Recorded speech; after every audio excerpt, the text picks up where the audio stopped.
right, so we are here with Scott Boyd, correct? Hi, everybody. Priority one. Pilot review show. What? Pilot review show. Oh, sorry. Pilot review show. Apologies. So sorry. That's okay. It's okay. I love it that we're confused for priority one. Oh, gosh. They're huge. Okay, well, I'm sorry. I'm so sorry. So sorry. It's all right.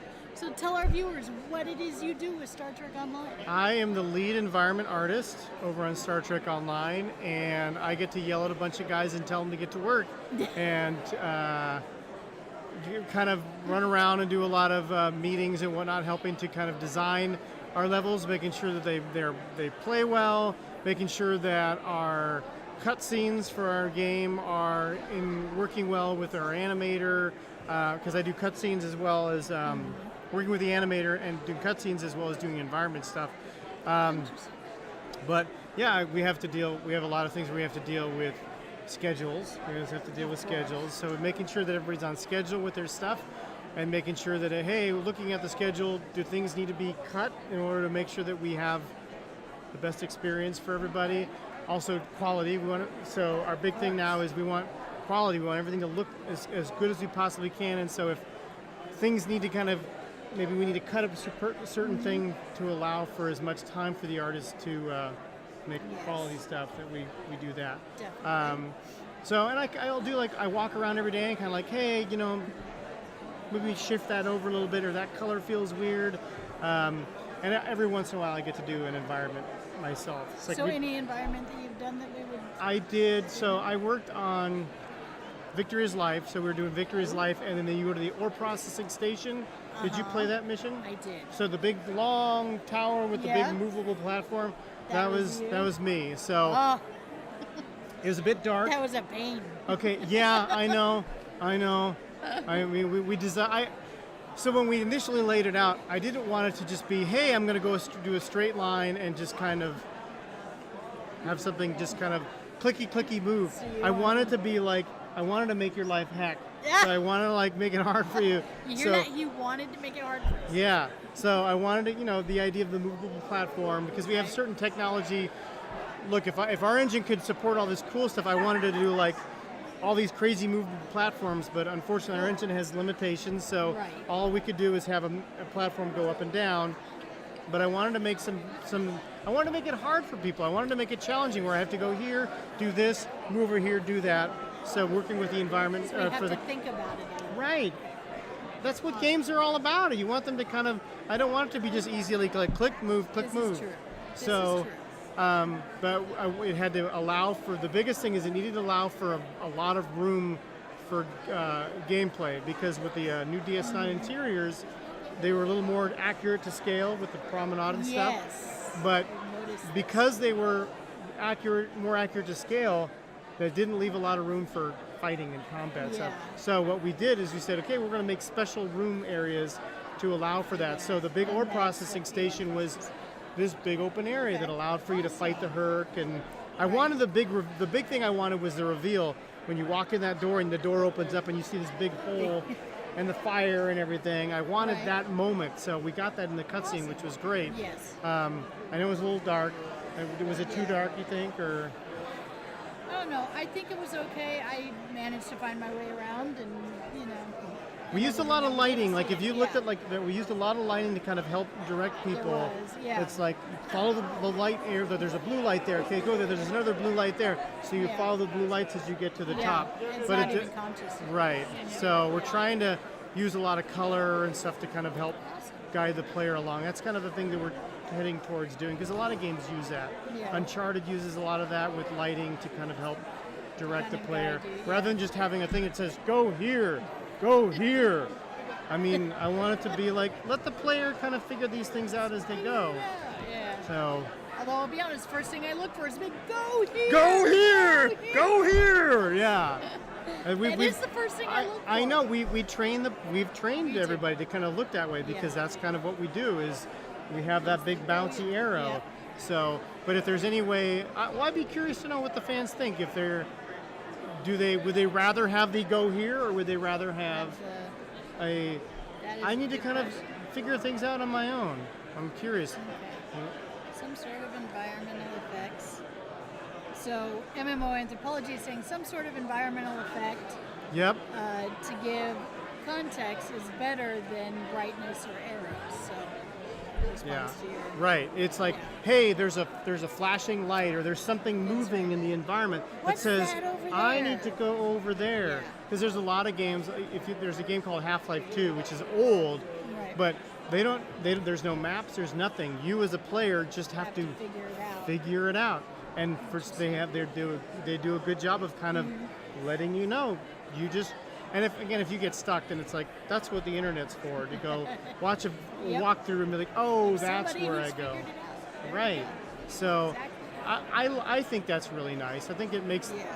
it kind of makes you feel a little more immersed in the environment, because Yeah. I think in some ways, when you have a big waypoint that just kind of says do this, it's like, well, I mean, it takes the immersion out a little bit, just a little bit, nothing too major. But. Yes, and immersion is important. As much as we tease people when they say my immersion, it is an important thing. Right, and I think that's what the DS9 interiors we were really trying to do, go yeah. for was, hey, we're gonna have the Klingon deli. We're gonna have the guy playing the accordion in the Klingon is deli, awesome. and it's right because we knew people It that is. love this show are gonna freak out about that kind of Yep, stuff. exactly. So I.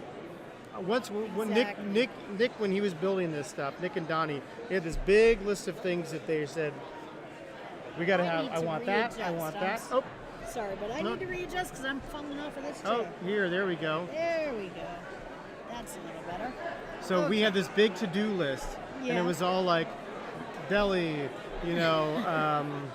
what are just little signs that are hanging up, super subtle things that Yeah. fans are going to appreciate. So, Right. and we geek out when we make it, and we know when we're making it, we're like, they're going to freak out when they see these things. I know. I Yeah. love those.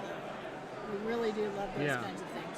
Anything that you've been working on that you can tease? All that I we can haven't seen tease yet? is what we have on our big banners. Yes. We got the rights to do Discovery, and we got Mary Wiseman to do Yes. Tilly. To do Tilly. So she's going to be our guest star for it, which is super exciting. So Yes. as I've been kind of joking about it, maybe she'll swear in our game since she swore on the show. Since she swore. on No, this- no, we're not going to have that happen. But No. it'll be really fun to kind of see her, and she's going to. For any of you guys that are out here watching that are going to come to the show later, on Sunday we're going to have a panel, Yes. and she And will be we will there be on the live panel. tweeting. Okay, cool. Pilot Review Show will be there live tweeting, at least possibly recording. Okay, good. Don't know yet. We're going to try and work that out. Hopefully. Hopefully, cross your fingers. But we will definitely be live tweeting, at least to keep you guys apprised of what's going on with that panel Right. on Sunday. So And then we also have a panel today. and we're we'll going be to talk live about Vic- tweeting that as well. Nice. And we got a whole crud load of people that are Yes, going to be there. including you. I will be there. Oh my gosh. Yes. He's So like you never excited. know. I might just take my shirt off and be like, here we go. I'll snap a picture if that happens. I promise. I promise that won't happen. No, but it'll be my one and only panel that I get to do. So As I've been telling people all weekend, what happens in Vegas stays on in Vegas. YouTube. Oh. I guess it does, doesn't it? Yes. Yes, it does. So yeah, the Discovery stuff that we get to do, I can't give you any more details than that, but me personally, I will just say you guys will be super excited about it, because from the stuff that we're already making right now, I'm really excited about it. So, Darkblade says, is there any type of map you haven't gotten to do yet from books or otherwise you haven't gotten to do yet that you would like to do? So any maps you haven't done that you'd like to? Well, I'm gonna, that's a question I haven't even thought about. But I'd be curious, because I'm a huge Wrath of Khan guy. That's like that's where this is where all this started from. Like Yeah. I grew up a big fan of that movie, and I know everybody says that, but I mean that was like I'd seen the original movie and I'd known about the show, but when that movie came out, it was like, this is amazing. And so I think about it'd be really interesting if we did like a regular one kind of interior, which never thought about doing that until that question came up, and I'm like, wow, those hallways are really unique and Yeah. interesting to do. And when you come out there and you see the waterfall, as an artist, I'd be like, wow, that would look so amazing, and how we could explore that. But I'm talking about the not the outside. That would be really boring. But just a big rock in space. Inside. The inside. I would make it a little hard to do that kind of stuff with our current time frame, because it's 24/09 kind of stuff. But that would probably be interesting, where it's like we go back and we see what it's like. Well, I mean, Temple Shenanigans. It's Well, not Star even Trek. Temple Shenanigans, but you go there and it's like, what would it look like now? Because I know they use it was unstable material. Yeah, Would that stuff still be around with that interior? Question. And if not, I don't know. That'd be kind of an interesting thing to relive. So you start off in those hallways, and then you walk down the hallway, and have you ever seen the like? Gosh, I can quote that movie because I love it so much. But that would be. So I'm going to answer your question. That's going to be your answer, because I think that would be a great place to go. That would be very interesting to go. That would be very, very interesting. So, anything else you wanted to share with us? The one thing I'm going to share, as happened last year. Yes. It was my first year coming here last year, and really getting to meet the fans. Yeah.